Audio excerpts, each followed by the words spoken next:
Hello and welcome back to another episode of A Weekly Waypoint. In this week's episode, as I was recording it that is, I finally realised that I should probably just cave and buy a new mouse.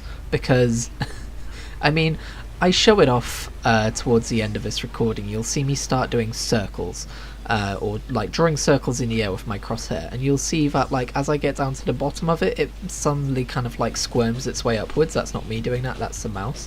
And last week's episode was very much dedicated to me talking about problems I'm having with finding a new mouse. I guess I should start off by talking about how I resolved that issue. And don't worry, I'll keep it brief. Basically, I downloaded a key remapper and I bound, and again, this is going off of last week, so if you didn't watch last week's video, I'm a left-handed MMO gamer. I struggle to get all my keybinds where I want. I use my right hand to use numpad for movement. I've basically made numpad divide, numpad asterisk, and numpad subtract the buttons Control, Shift, and Alt respectively, and I'm happy to say that now it is far easier to get to to get to all of my spells. Actually, I guess there's a couple, but it is far easier to get to my spells now. And if I really wanted to, I could bind numpad period down at the bottom there to be like a combination button, like Shift and Alt. So I could do that if I really wanted to, because right Alt turns out to be a combination. Actually it's Control and Alt, I think. It binds itself as Control and Alt, whereas left Alt is just Alt. So yeah, I could rebind some stuff and get an extra row if I really wanted to, but I think that would be going a little bit far. As it is, it took a little time to adapt to, but now in Final Fantasy XIV I am, I think, more efficient with DPS. I am able to reach all of my important spells, including the jumps as a Dragoon, including the buffs. I've started to experiment with reaching over to my buffs when I need them to, like on a constant basis instead of just, once every dungeon at the end of a boss fight. So yeah, I feel more in touch with my class than I ever have in an MMO, which is obviously partially due to Final Fantasy XIV being an excellent game. I think I've probably spoken enough about that in the past, but it is also partially due to the fact that this is the first time I've really had every key bound, so that's great, instead of having to move the mouse down and click on a spell. I have been wondering if when I go back to World of Warcraft it's going to feel that much different now that I'll have extra bindable stuff, but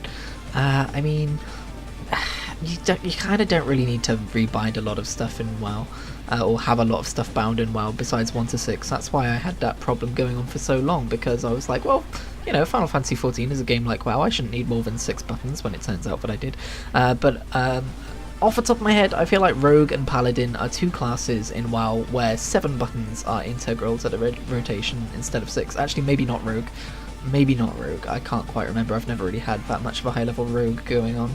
But, yeah, I don't think I'm going to see that much difference in WoW. Final Fantasy XIV, on the other hand, yeah, I've been getting super back into it this week. I'm almost done with the Endwalker story. I will say nothing of it, other than holy shit, it continues to escalate into areas that I never thought it would, and shock me, and yeah, I think I'm about to go to the final zone, so that's where I am with that. I'm level 89 and a half. I'll also add that I thought the Endwalker story started, I wouldn't say slow, but slow in comparison to what the Shadowbringers story was doing, but we've now surpassed the kind of stuff that the Shadowbringers story was doing in terms of just sheer awe, so there's that. However, Final Fantasy XIV is not the only MMO I've been playing this week. In a rare, exceptional circumstance, I have actually successfully been juggling 2 MMOs. Now, if it weren't for me being curious and stubborn and wanting to get this Final Fantasy XIV game fucking finished and done, so that I can concentrate on other long story endeavours, I probably would have paused Final Fantasy XIV as much as I was into it to go and play The Elder Scrolls Online, because I very much felt the pull, and that's just my standard way of doing things. But this time I endeavoured to try my best to play both of them side by side, and I'm actually pulling it off. I tend to just, because my problem is when I'm playing one game, like one of my MMOs, I tend to tunnel vision it and I want to play it for hours at a time if I happen to have hours at a time on that particular day. And so I can't make myself turn it off and go play a different MMO, because, I don't know, it's like eating sweet and savoury. You don't want to immediately stop eating savoury to jump into eating something sweet and then going back to something savoury, right? It's a little bit like that. The waters don't mix. That's a mixed metaphor, but you get what I'm saying. So instead what I've been doing and I kind of started to do this subconsciously, but now I'm kind of sticking with it, is I will allot one day to Final Fantasy XIV, and then the next day to The Elder Scrolls Online, and I tunnel vision one day, and the other day, and it's been working out. As for ESO Plus, I've always said, I'm not going to have 2 MMO subscriptions running. Well, for Final Fantasy XIV, they gave us 21 free days of game time because of the server issues, and for Elder Scrolls Online, I managed to get a month of ESO Plus for £4 because of my Microsoft Rewards £5 monthly credit thing. So I figured that was kind of a decent balance to strike. Obviously, going forwards, I'm trying to finish Endwalker before my subscription runs out. I don't know if I'll renew it. I'll see how things stand from that point onwards, really. I don't plan to have a subscription to 2 MMOs at any given time, but you can play Elder Scrolls Online without a subscription, so maybe I'll just renew Final Fantasy and play a non-subbed version of that. Either way, I've been checking out the Deadlands DLC, and I actually finished the main story for it, because they're a lot shorter than the Final Fantasy XIV stories, for one thing, and it's also, because it's like the second story DLC of the year, it kind of has a follow-on story that combines it with the first chapter's story. Hang on, let me re-explain that. So we're currently in the year of oh my god, what are they even fucking calling it? What are they calling it? I've forgotten the chapter title. It's just the Blackwood chapter, isn't it? Because before it was like the year of something, now it's just the Blackwood chapter, I think. So anyway, the Blackwood chapter, the first story DLC was Blackwood, and so you had the Zone of Blackwood, and you had the main story quest running through there, which was like maybe 8 quests or something, and then you went through and you did those, and they would be relating to a story thing. And then later on in the year, about half a year later, you get the second one, so the Deadlands DLC, and that one is not included. The first one isn't included in the ESO Plus membership, you have to buy it, but the second one is included in the ESO Plus membership, and that one has like a 8-chapter story as well. But when you complete both, then the Deadlands DLC continues and has, I believe historically it's been like 3 more quests that kind of like combine the 2 stories and then kind of finish up the entire chapter. So that's kind of what's happening now. I've finished the main story of Deadlands, but I haven't done any of the I don't know if it's free quests, that's what it was for elsewhere, but I haven't done any of the extra quests at the end yet. So I'm gonna hold off on summarizing it, or like summarizing my thoughts on it, for a little while longer, but I guess kind of as a preview, I thought it was the same as a lot of ESO DLC stories, where the first half of it is you not knowing what's going on and finding out stuff, and that's kind of boring and slow, and then the second half of it you figure out what's actually going on, and that can either hit or miss, and I think for Deadlands it was a hit. It was interesting.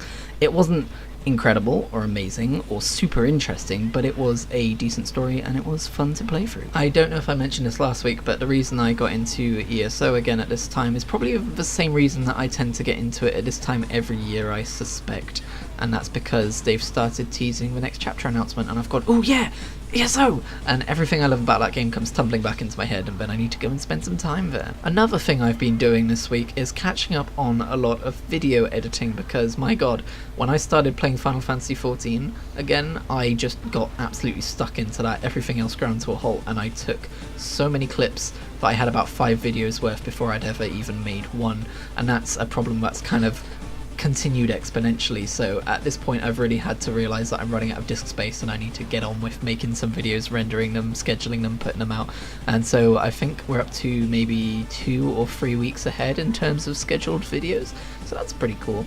And I still have hundreds and hundreds of Final Fantasy clips that I need to put together.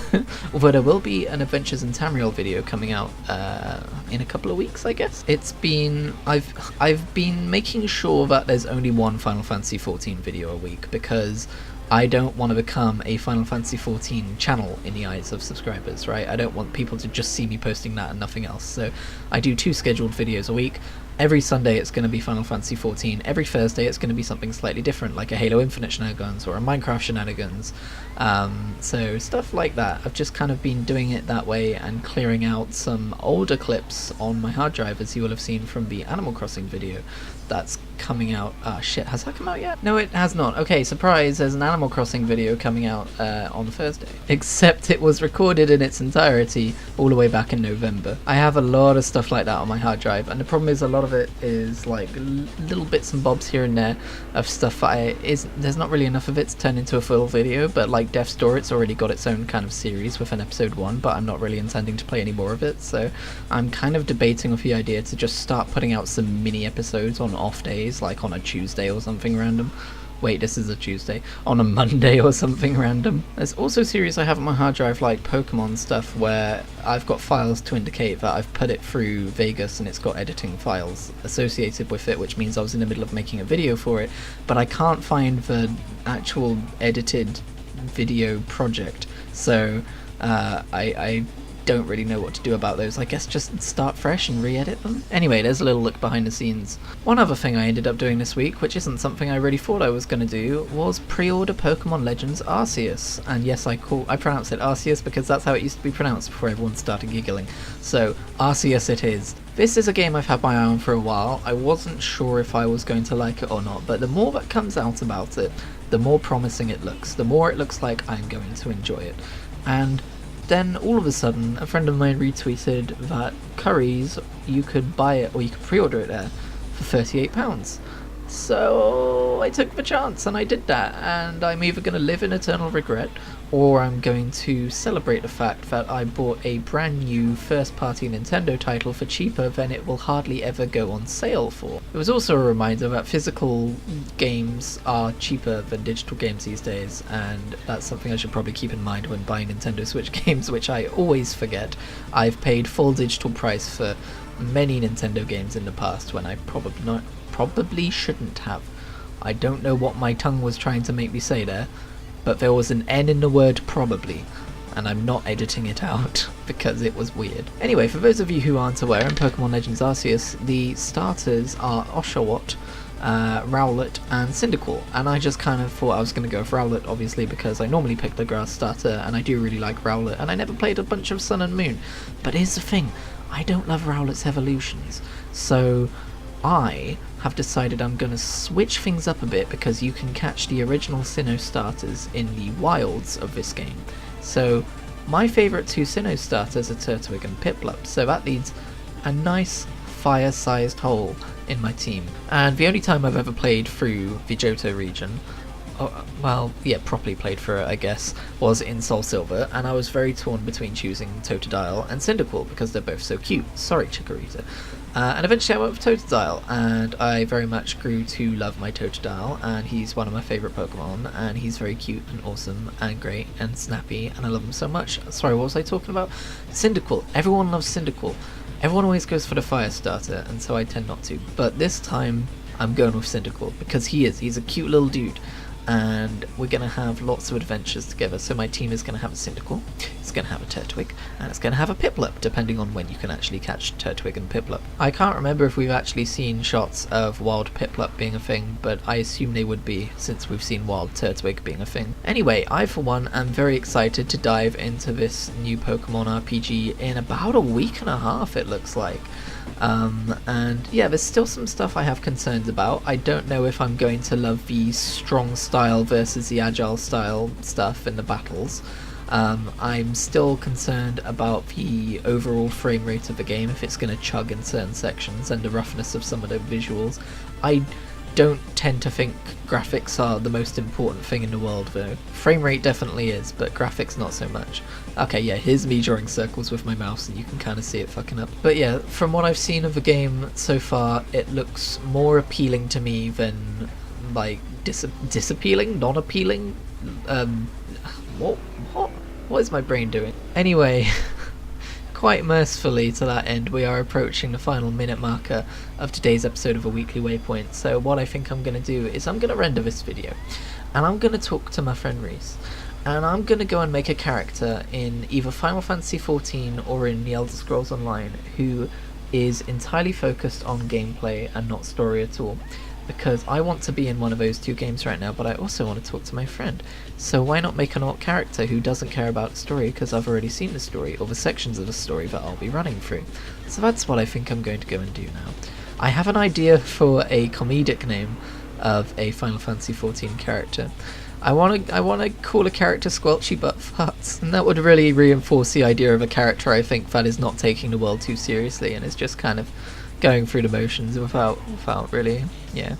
Anyway, thank you very much for watching this episode of A Weekly Waypoint. As you can see, Locke got way too many frags because he's broken. He got 2 godlikes in this game that I saw, by the way. I don't know why, but he was even more OP than normal. He was more broken than he usually is. Someone needs to talk to that guy.